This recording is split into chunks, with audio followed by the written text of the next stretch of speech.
बाबूजी ने मोदी ब्रांड की चप्पल पहन ली थी, क्या आप भी सैंडल पहनेंगी? मोदी तो अभी नहीं है। वो इत्तेफाक था। वो इत्तेफाक था। जी हाँ, बिल्कुल ठीक सुना आपने। ये है समाजवादी पार्टी की घोषित उम्मीदवार बाबू बेनी प्रसाद वर्मा की पौत्री श्रेया वर्मा, जिन्होंने स्पष्ट तौर पर ये कहा कि बाबूजी ने जिस तरीके से मोदी ब्रांड की चप्पल पहन ली थी वो केवल एक इत्तेफाक था। बड़ी बात यह है कि राजनीतिक परिवार की तीसरी पीढ़ी श्रेया वर्मा ने किस तरीके से बखूबी अपने सियासत भरे इस सवाल को सियासी जवाब देकर कैसे ही यहाँ पर संभाल लिया, आप देखिए। क्योंकि आज के समय में जिस तरीके से मोदी मैजिक पूरे देश में हावी है, और अभी अयोध्या जो गोंडा से सटा हुआ है, वहाँ रामलला प्राण प्रतिष्ठा में जिस तरीके से मोदी ने मुख्य भूमिका अदा की और रामलला प्राण प्रतिष्ठा की, ऐसे में मोदी की लोकप्रियता को भापते हुए श्रेया वर्मा फूंक फूंक कर कदम रख रही हैं। बड़ी बात यह है कि जब पिछड़ों इस सवाल के जवाब दे रही थी श्रेया वर्मा, तो उन्होंने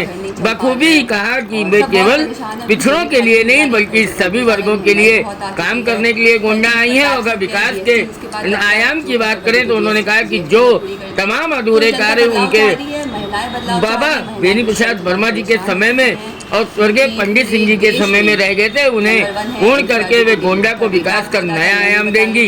हर सवाल का किस तरीके से बखूबी श्रेया वर्मा जवाब देती नजर आई, आप इस वीडियो में साफ देख सकते हैं। और जब राजघराने से चुनौती की बात सामने आई तो श्रेया वर्मा ने कहा कि जनता उन्हें चुनना चाहती है जो उनके दुख में, उनके दुख दर्द में उनके परिवार के साथ खड़े हों।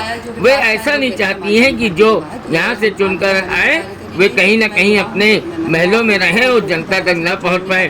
फिलहाल जब उनसे उनके बाहरी होने का सवाल किया गया तो उन्होंने कहा कि वे बाहरी कतई नहीं हैं, वे तो अपने घर में बैठी हैं। और सूरज सिंह की तरफ इशारा करते हुए उन्होंने कहा कि ये भी मेरा परिवार है, ये मेरा घर है, मैं कहीं जाने वाली नहीं हूँ और मैं यहीं रहकर जनता के सुख दुख मैं हमेशा उनके साथ रहूंगी और गोंडा को विकास का नया आयाम दूंगी।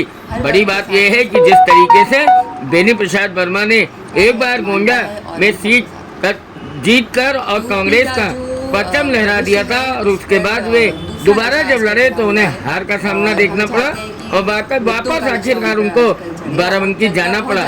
देखना यह है कि जनता श्रेया वर्मा को मौका देती है या मोदी मैजिक, योगी मैजिक और रामलला का जो पूरा यहाँ पर भक्तिभाव का रंग, भगवा रंग पूरे गोंडा पे चढ़ा हुआ है, उसके आगे कहीं न कहीं समाजवादी पार्टी की ये साइकिल पंचर हो जाती है और कमल का परचम लहराता है। या फिर जिस तरीके से ओबीसी गेम और मुस्लिम ओबीसी और तमाम जो वर्ग हैं, यादव वर्ग हैं, उन सभी का समीकरण लेके समाजवादी पार्टी भारतीय जनता पार्टी को पटकनी देने के लिए पूरी तरीके से लालायित है। क्या उसका असर यहाँ दिखता है?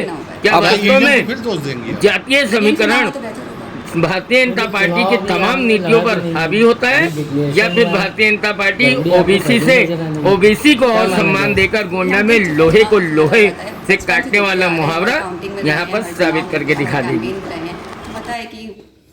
बाबूजी ने मोदी ब्रांड की चप्पल पहन ली थी, क्या आप भी सैंडल पहनेंगी? मोदी तो अभी नहीं है। वो इत्तेफाक था। वो इत्तेफाक था।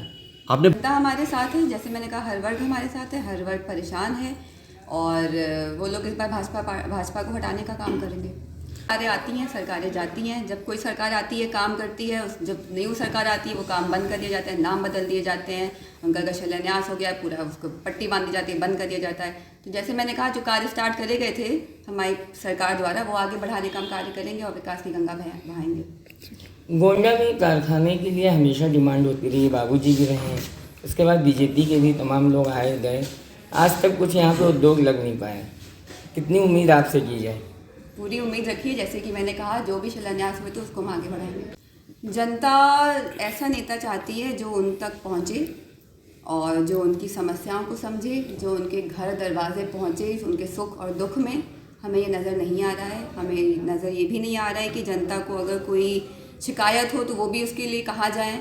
तो ऐसा नेता वो चुनने जाएंगे इस बार जो उनके कदम से कदम मिलाकर उनके हर सुख दुख में साथ रहे, हर समस्या के लिए समाधान निकाले।